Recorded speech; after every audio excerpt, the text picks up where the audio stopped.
L'info écho avec Capital.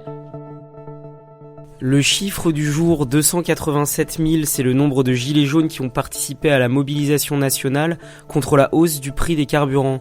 Ces automobilistes en colère se sont réunis sur plus de 2000 sites partout dans le pays. Hier matin, une manifestante est décédée, renversée par une automobiliste paniquée. Selon le ministère de l'Intérieur, le bilan s'élève à 409 personnes blessées, dont 14 grièvement. Aujourd'hui, la contestation se poursuit par endroits. Des gilets jaunes ont notamment mené une action surprise à Disneyland Paris.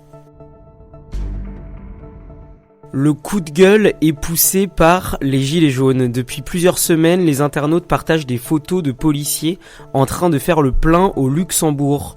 Contactées par l'AFP, les forces de l'ordre le jurent, elles ne vont pas faire le plein au Luxembourg pour faire des économies.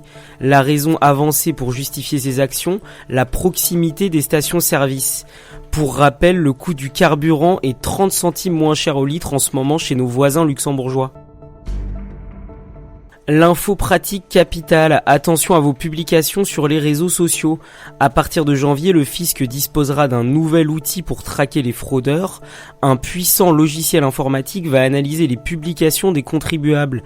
Si vous roulez en Porsche mais que vous êtes non imposable, attendez-vous à un redressement fiscal.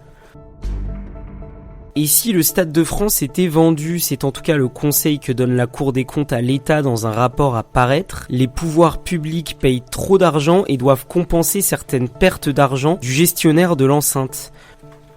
C'était l'info écho avec Capital.